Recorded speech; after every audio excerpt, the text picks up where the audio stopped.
Okay, why are you here? I finished my bat mitzvah service a little while ago, and now it's time for the candle lighting ceremony. By the way, I read the first parsha from the 4th book of the Torah, Bamidbar, which means in the wilderness. That's why there are cacti and desert plants at the adult tables, and there was a picture of the desert on the place cards. Anyway, Simon, I'm not interested in becoming the next bar mitzvah idol, since one of the 10 commandments forbids me to have or be an idol. Nevertheless, rather than doing the usual poems for each candle, I thought we could make it more entertaining by adding some singing. Okay, what are you going to sing? Well, I am in the Solomon Schechter Middle School Choir, and we will sing Horeine.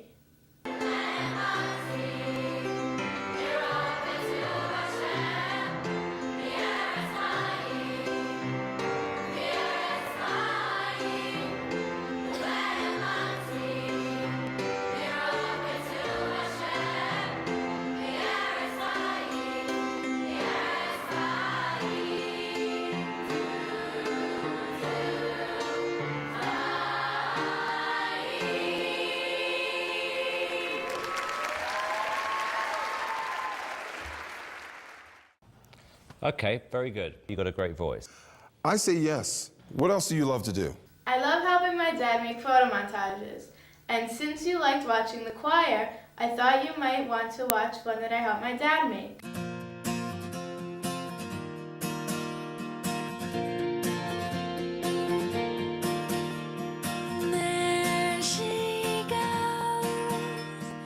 There she goes again, racing through my brain, and I just can't contain this feeling that remains.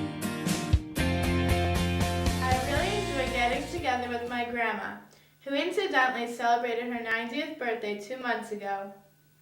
Whenever I go over to visit, I know I'm going to get some ice cream and cookies. When my grandma lived in Springfield, we often walked to the park and followed the exercise route. A few months ago, we went to the city to see the gates. Neither of us was very impressed. About 6 months ago, my grandma had trouble sleeping. I'm glad to say that now she's doing very well. However, for a while, we tried almost everything to help her sleep, but nothing worked. Uncle Barry, Aunt Dee, and Uncle Alan volunteered to sing Grandma to sleep. The rest of us were skeptical, so we asked them to practice on someone first.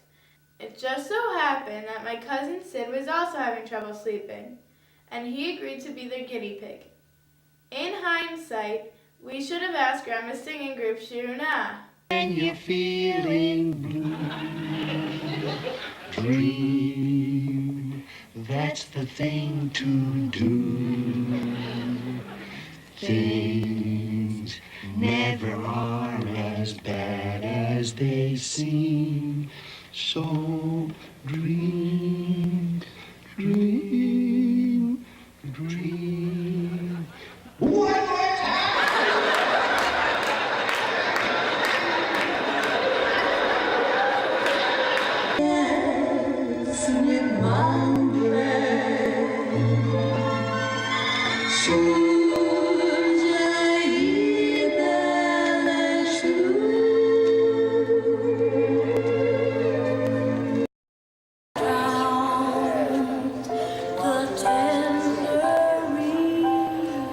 Thank you, Grandma Slifer. Leslie is getting married in July, and I look forward to the wedding.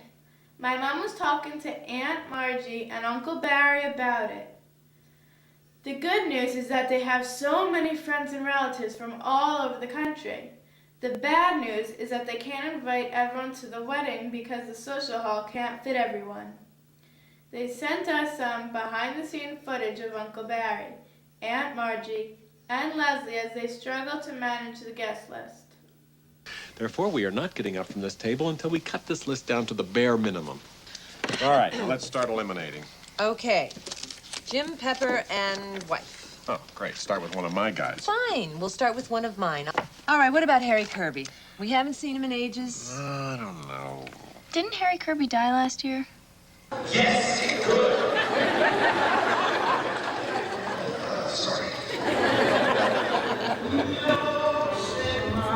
Okay, let's hear it for Uncle Barry, cousins Phyllis, Tony, Caroline, Elise, and Howard.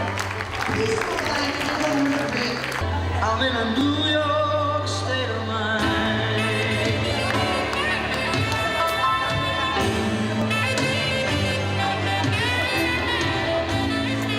It was so easy, day by day. For the 7th candle, I invite my Uncle Hal, Aunt Dee, and Cousin David to come up. I love getting together with them, and I have a great time getting my nails done with Aunt Dee. My cousin David will be graduating from high school this year, so congratulations. David also received a scholarship for track and field. I guess some people think my uncle stopped running because he got old, but I know the real reason. My uncle has a very bad sense of direction. When he drives, he gets lost so often that he always takes the long way home. Even with the runners around him, he had to give up the marathon because he would always get lost. The good news is there's a support group for everything, and he found a support group for runners just like himself. Sure, on average, only half the members are able to find the track field for the meeting, but when they do, they have a great time. Well,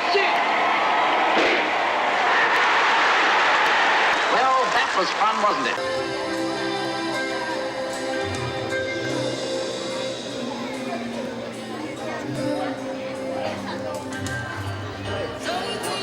The next candle is for all the rest of my friends, whether I know you from camp, the Hawaiian Union, or from Congregation B'nai Israel. Every Saturday morning, I go to synagogue with my family and friends. One of the oldest traditions in many synagogues, in addition to praying and reading the Torah, is that of the Lollipop Man. Our Lollipop Man is Mr. Michael Weinstein. He has a designated place to sit, and all the kids know where to find him.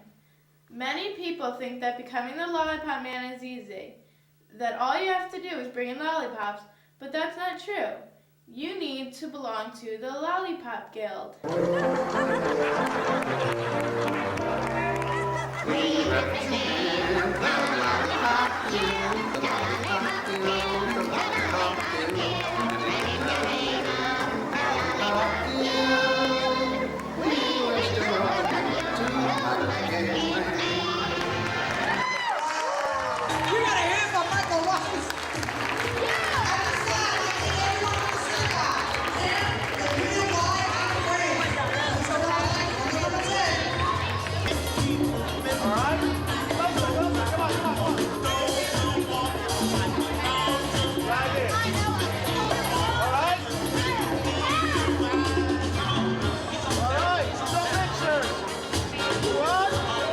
And finally, thank you all for coming to help me celebrate my bat mitzvah.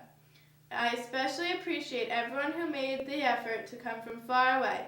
But whether you came from Colorado, Massachusetts, Connecticut, New York, or Melbourne, this day is more special because you're here to celebrate with me. And now it's time to make a wish and blow out the candles. There you go. Make a wish. Make a nice, expensive wish. Girls become lovers, who turn into mothers, so mothers be good.